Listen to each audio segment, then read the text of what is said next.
eu quero falar de 5 posicionamentos básicos. Uma outra maneira de dizer, de 5 chaves básicas para enfrentar o tempo do fim. Ok? E aqui vai um conselho, obviamente, do meu coração, percebendo coisas que estão acontecendo, né? Ao tempo que a gente está vivendo, e são alguns conselhos de posicionamento. Você entende? Gente, Deus sempre vai pedir de mim um posicionamento. Eu tenho que me posicionar, porque isso é a verdade na prática. Entende? Ele sempre vai pedir. Então, no tempo que a gente está vivendo, está sendo exigido de você e de mim um posicionamento sobre qualquer coisa, essa palhaçada que está aí de imoralidade sexual, esse mundo corrupto, esse mundo safado do dinheiro que mata as pessoas e oferece propostas das mais variadas, e várias outras situações, cara, que querem botar a gente para dentro. Agora, você vai se posicionar com a palavra e eu também vamos ter que pagar um preço de estar desinserido das coisas. Mas Ele me sustenta, Ele cuida de mim, porque Ele honra a sua própria palavra na minha vida. Então vai 5 coisas aqui que eu quero falar contigo. Então,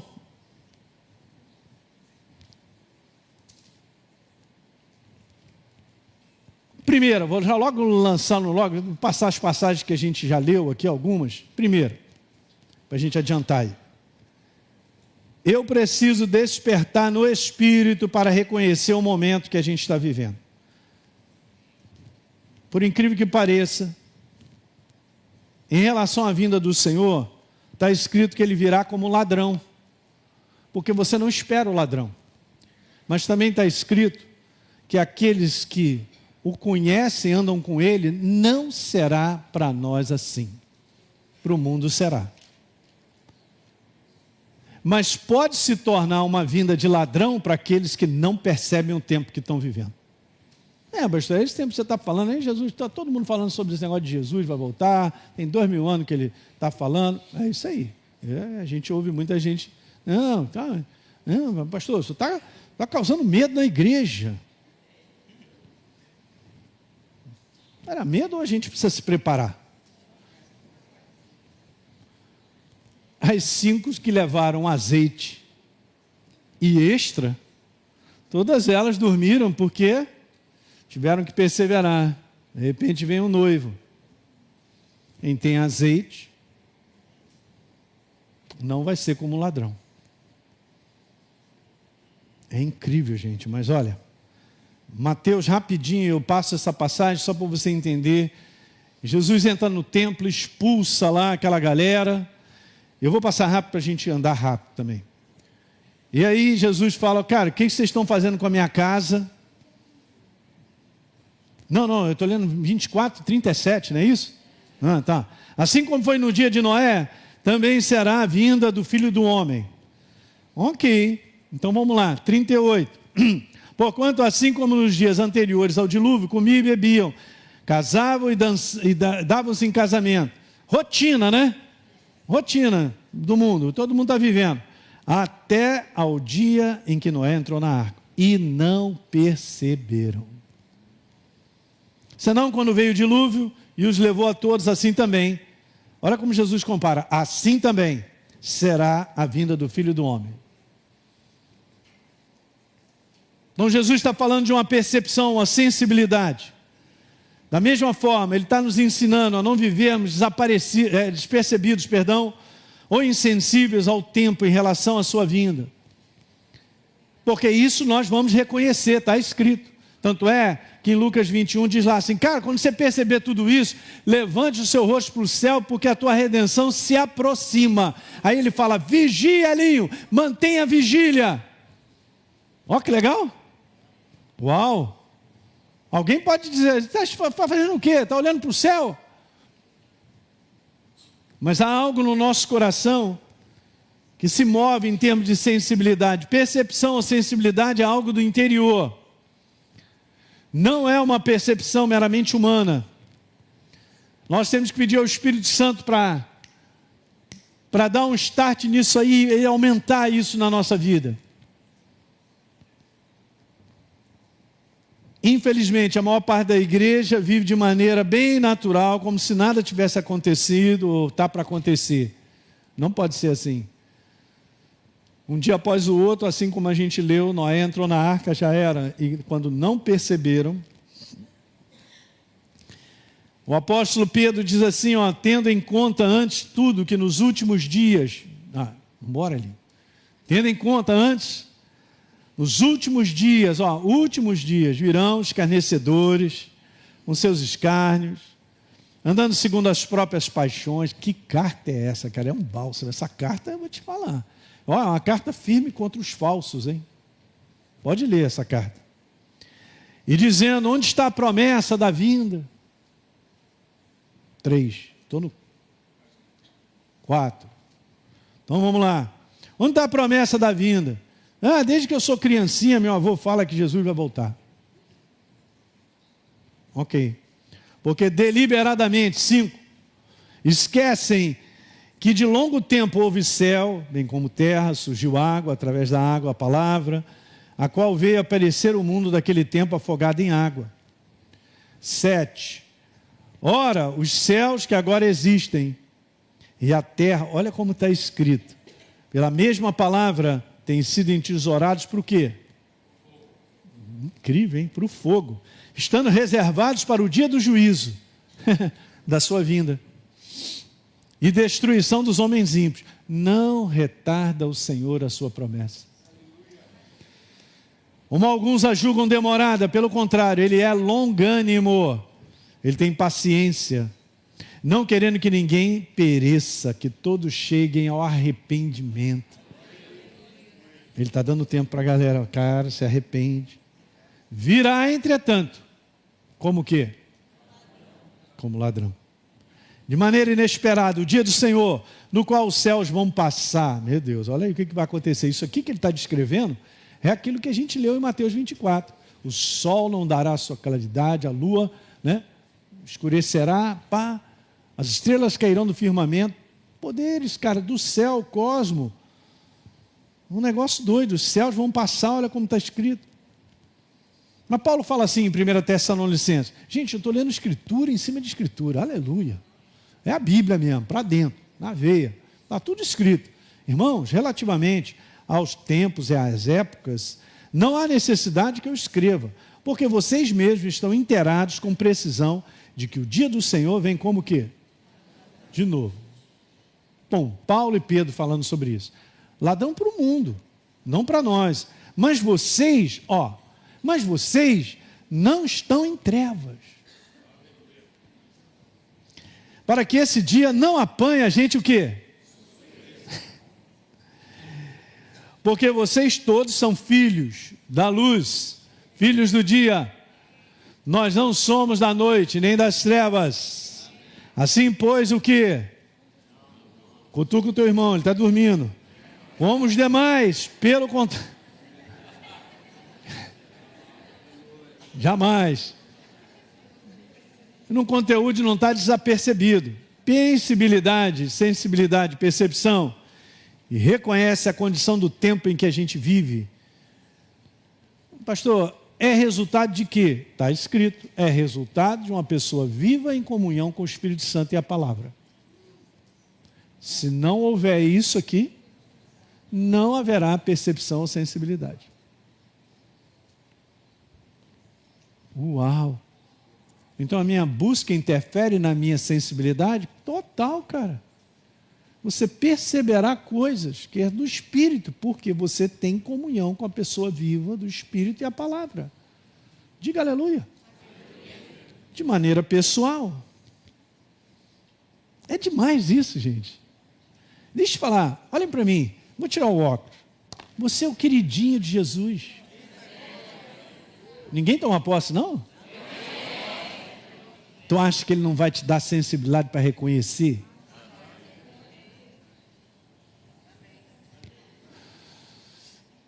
Por que eu não sinto nada, pastor Hélio? É porque eu não estou tendo com a pessoa viva de Deus a comunhão suficiente com a ação do Espírito Santo e a palavra. Não só isso. Mas eu vou à igreja.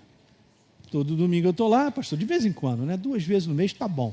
Santa Ceia eu não perco. Aleluia. Né, Sérgio? Tem que carimbar a Santa Ceia.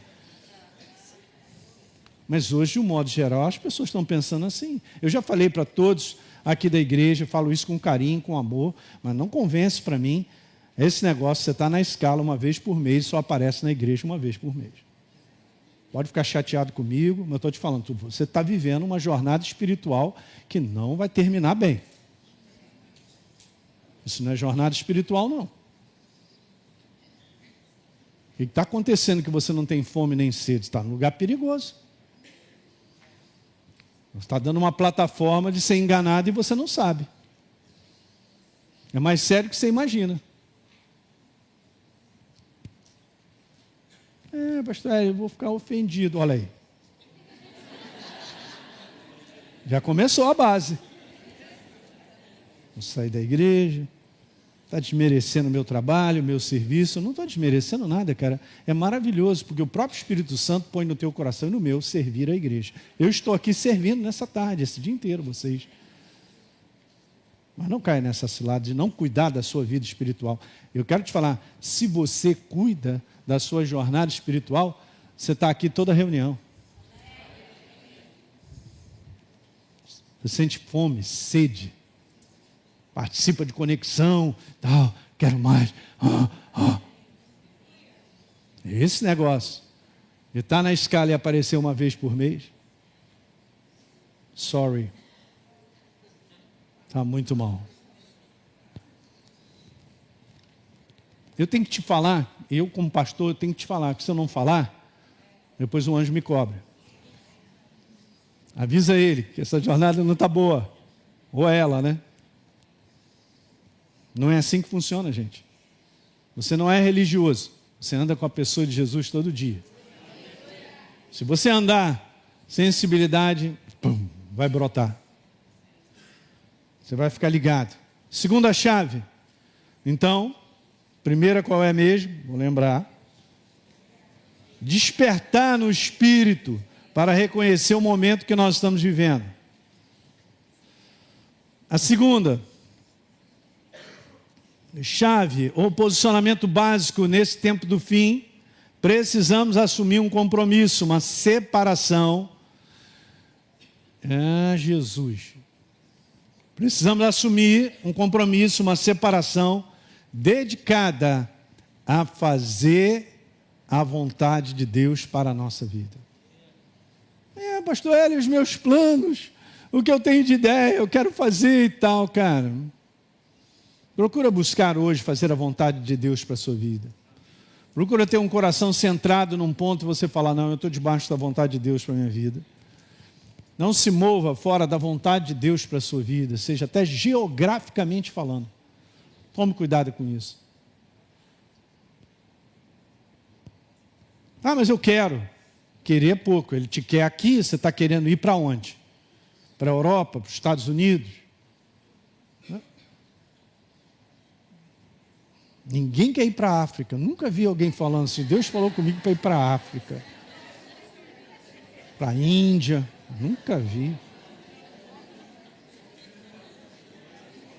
Pastor, eu senti algo, o Espírito Santo falou comigo. Miami. Ele falou até cantando o anjo. Miami.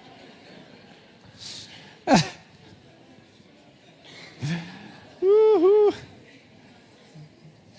E, gente, a gente cai em cada cilada, cara, em forçar a barra de vontades e desejos, jogar para cima de Deus. Não faça isso. Anote aí que é importante isso. Anote.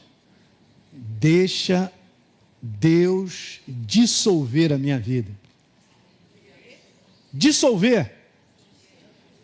Sabe aquele negócio de efervescente? Sou eu, vontade, desejo. Pum, jogou no copo.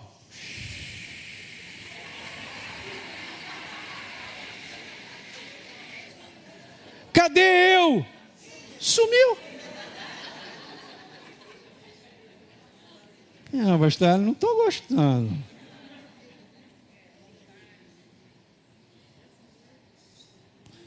É mais ou menos isso, já não sou eu quem vivo, mas Cristo vive em mim. E esse viver que eu tenho na carne, eu vivo pela fé no Filho de Deus que me amou e se entregou por mim. Está ligado no 220, Gálatas 2:20. Mateus 21, rapidinho, para a gente andar rápido, para a gente terminar mesmo. Ok, entrando Jesus em Jerusalém, todo mundo conhece a passagem. Jesus chegou, cara, e mandou ver. Eu estou falando de uma separação dedicada a fazer a vontade de Deus, hein? E aí, ele expulsou do templo aquela rapaziada que vendia lá dentro. E ele declara no 13, vamos pular. A minha casa será chamada casa de comunhão. Oração é comunhão. Vocês transformaram em covil de salteador e casa de abominação, casa de negócio. Meu Deus.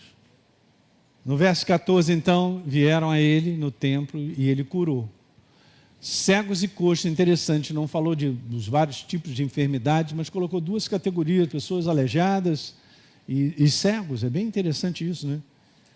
Então, gente, essa passagem, eu já contei isso aqui, mas ela é um paralelo muito relacional, muito grande com o fim dos tempos. Porque Jesus, ele está no momento, nesse momento que ele entra em Jerusalém, ele está nos dias finais da sua missão sobre a face da terra, sabia? E ele já tinha entrado no templo várias vezes, muitas vezes. Desde pequenininho, quando ele foi apresentado, cada ano ele tinha que entrar no templo.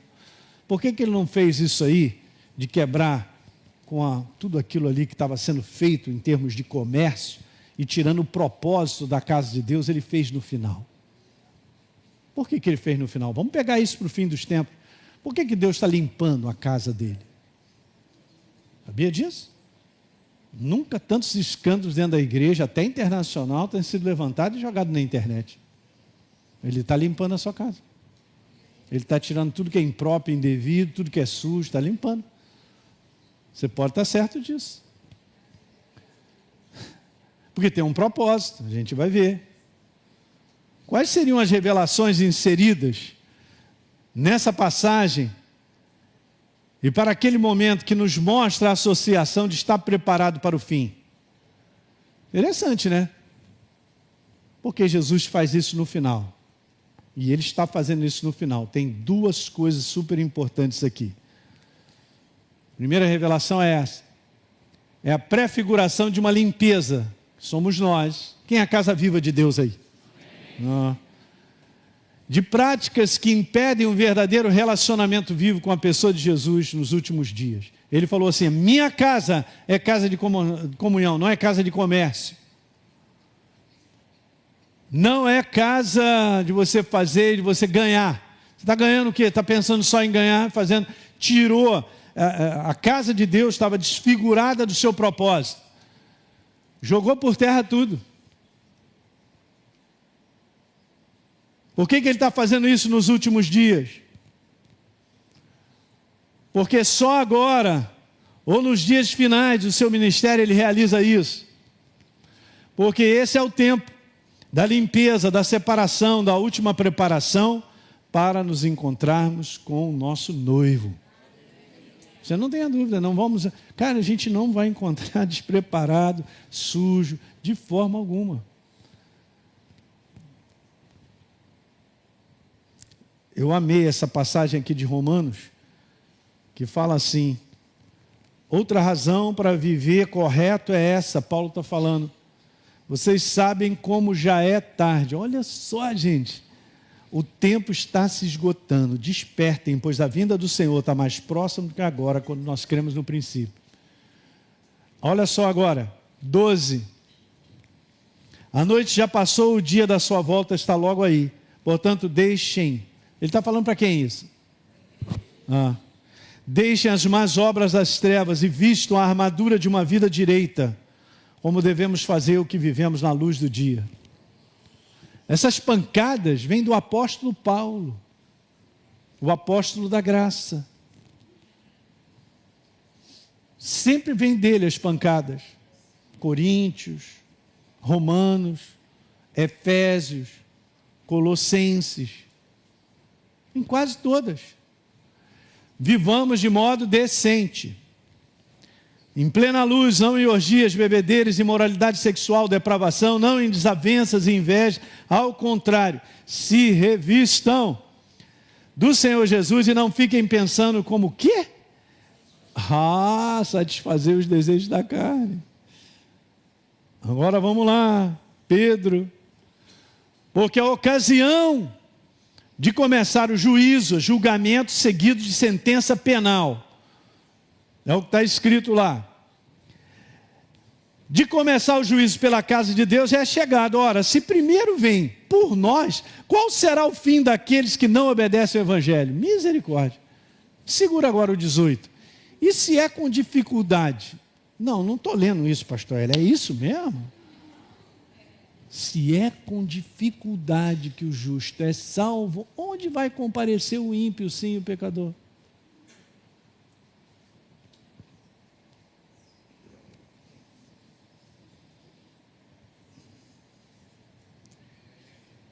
Verso 19.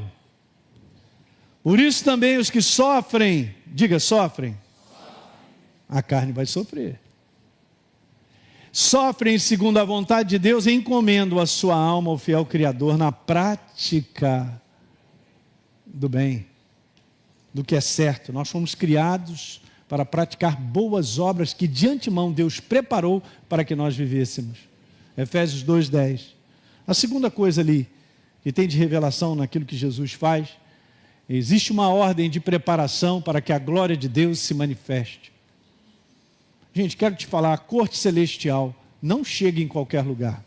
Ela não desce. Para você ter uma ideia como isso é tão sério, que o templo, se você for ler os primeiros 10 capítulos de Ezequiel, você vai vendo Ezequiel sendo pego no espírito e sendo levado para enxergar tudo o que estava acontecendo dentro da casa de Deus.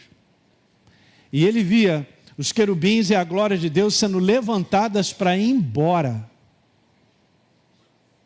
Sabiam? Deus não chega com a sua corte de qualquer maneira, vou lá. A gente tem que preparar um ambiente. E o ambiente não é parede. Preparar um ambiente que eu estou te falando é o nosso coração próprio diante dele, da maneira certa. Nesse ambiente ele se manifesta. Ele vem com a sua glória. Vocês estão entendendo o que eu estou falando? Uau! Tem que ter coração próprio, gente. Não vai funcionar. É isso aí, ó. A ordem de preparação para a glória dele se manifestar. Aí a gente viu que ele expulsou. E aí ele disse, a minha casa é casa de comunhão. Bom, então, ó, primeiro ele expulsa, limpa. Aí ele declara, minha casa é casa de comunhão, hein? Beleza, então agora ele começa a se manifestar. Olha que interessante. Olha a ordem. Alguém está enxergando a ordem que foi feita? Esse verso não foi o primeiro. Primeiro ele fez algo. Ele está fazendo essa separação, abrindo caminho para a comunhão com Deus. Manifestando então a cura em duas áreas que prendem a igreja do Senhor ainda. Em duas áreas tem que ser curada na nossa vida. A primeira delas. A primeira está falando dos coxos, aqueles que usam muletas, falam de dependência. É assim mesmo. Deus sempre vai pedir de mim a dependência dEle. Não prepara a sua vida, deixa Ele preparar. Não dependa de você, você depende dEle. É isso aí. Esse é o simbolismo do coxo, que anda de muleta, que depende de si mesmo. Jeremias capítulo 17, a partir do verso 5, depois você ler em casa, fala sobre isso. Aquele que depende de si mesmo e confia na força do seu braço é como um arbusto num deserto, cara. É demais. E a segunda, quando ele fala de cego, ele está falando sobre falta de visão, de percepção do que precisa ser visto. Um cego não enxerga, é óbvio, pastor Hélio. Então preste atenção, fala de cura à cegueira. Que cegueira é essa que não me deixa enxergar? Orgulho, arrogância, soberba. É isso aí. Terceira chave, estamos acabando, hein?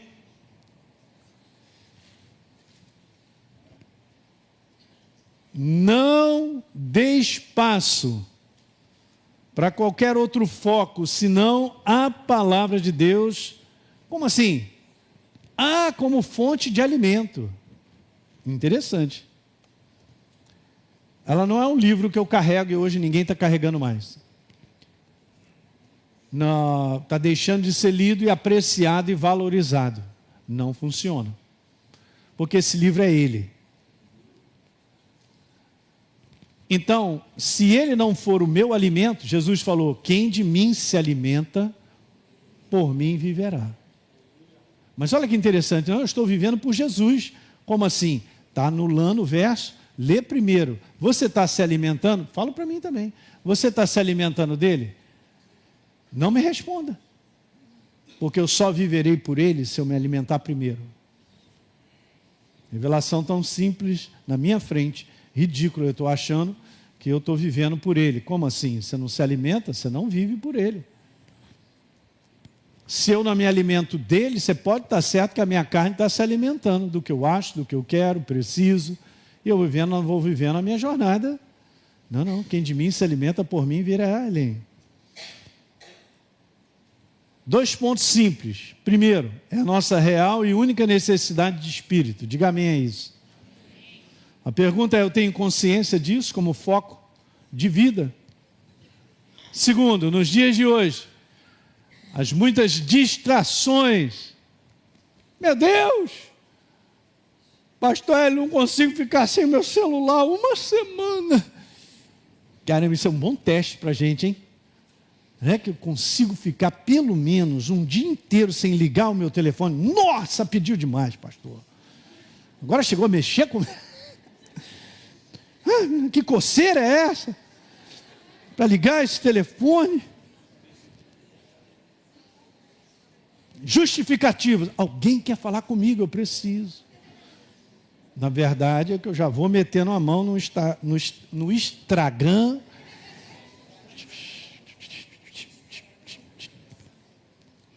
Cara, essas distrações são terríveis para tirar de mim, de você, a fome de Deus. Estou falando, hein?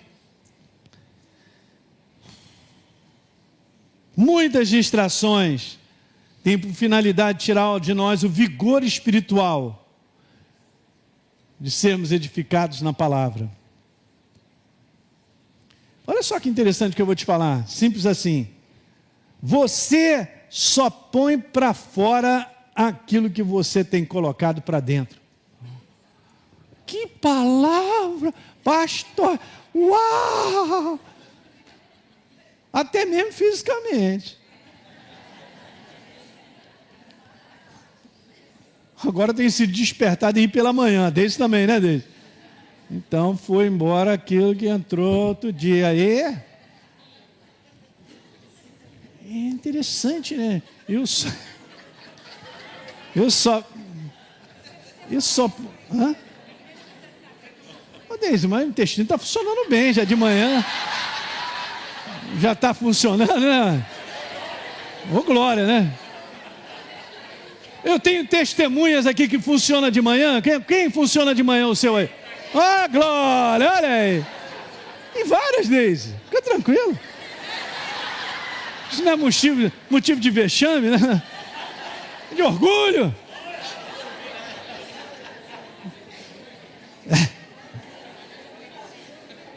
Gente, então olha só. Eu só ponho para fora aquilo que eu estou colocando para dentro. Então, cuidado com o que você ouve de outras pessoas. Inclusive de mim. Pastor, o senhor está desqualificando? Não. Eu estou te falando para você testemunhar com o Espírito Santo as palavras que você está ouvindo. Porque tem tantos seguidores e tem não sei quantas mil visualizações, então agora eu vou estar prestando atenção no que tem a dizer e deixar entrar. É assim mesmo. entra sem você sentir, vai botando para dentro. Depois eu não estou entendendo por que eu estou com tanto medo, insegurança, que eu estou sem alegria, sem paz. Onde é que está o foco? O foco está na entrada. Essa é a saída. Então, se eu quero mudar a saída, eu tenho que mudar aquilo que está entrando. Estou falando o ridículo do ridículo que nos abençoa. Pastor, eu quero uma vida mais, segurança, legal, reto, pai, tal. Então, tem que botar para dentro. O que bota para dentro? Nós estamos vivendo um sistema de umas distrações tão grandes, gente, que está despreparando.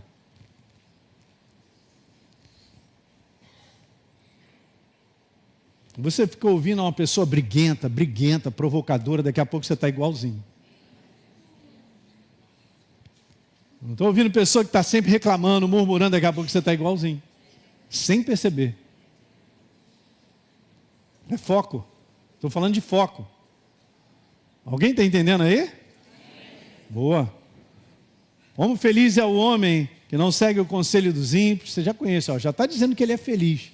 Eu estava pensando sobre isso. Tem uma outra palavra aí que tem inserido nesse conteúdo de feliz, é abençoado. Então a bênção de viver dessa maneira é uma consequência de algo que ele vem fazendo. Ele abandona, ele não segue o conselho, não fica prestando atenção em besteira. Mas antes, a satisfação dele está nessa fonte que ele se alimenta. Olha lá, de dia e de noite ele medita. Então ele é como árvore plantada junto às águas. Ele não faz força para ser assim. Ele não faz força para dar fruto.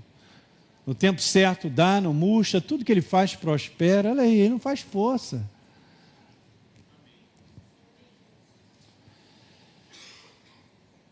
Há muitas distrações que são até lícitas. Até isso você tem que aprender a como regulamentar as coisas.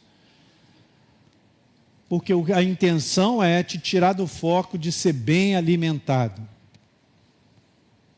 A verdade precisa ser a nossa única fonte de inspiração para viver. Eu vou repetir isso aí. A verdade precisa ser a nossa única, diga única, fonte de inspiração para viver. Viver com foco na eternidade precisa ser uma decisão a ser tomada. Ok?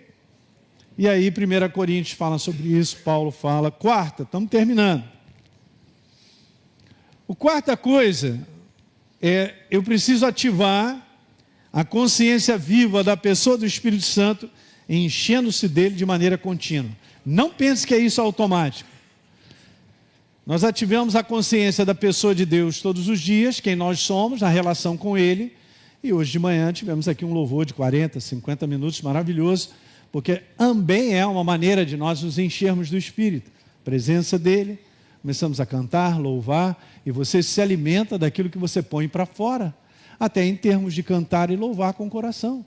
No livro de Provérbios diz que aquilo que sai da tua boca, você alimenta o teu coração com o que sai da boca. Boa prática para você ficar sempre de coração tranquilinho, sempre saindo dos teus lábios, meus lábios, disse Davi, estão cheios do teu louvor e da tua glória continuamente. Aí nunca mais a murmuração vai ganhar espaço. Reclamar da vida. Porque se eu boto isso para fora, eu acabo alimentando meu coração. Eu fico azedo. Diga, eu não sou azedo. Isso aí. Aqui não tem limão. Aqui é laranja daquela que dá para criança. Laranja lima, docinha. Olha uma laranja lima aí do teu lado. Olha aí. Pastor, ele está mais para coco esse aqui do meu irmão. Coco é duro, hein?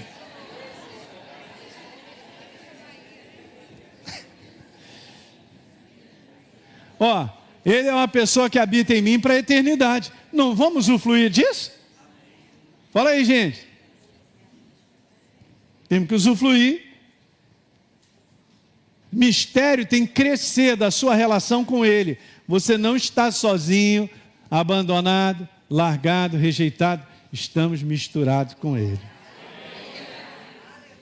Então vamos embora. Aquele que se une Sabia que essa palavra ali no original é isso aí, ó, está cimentado, cara?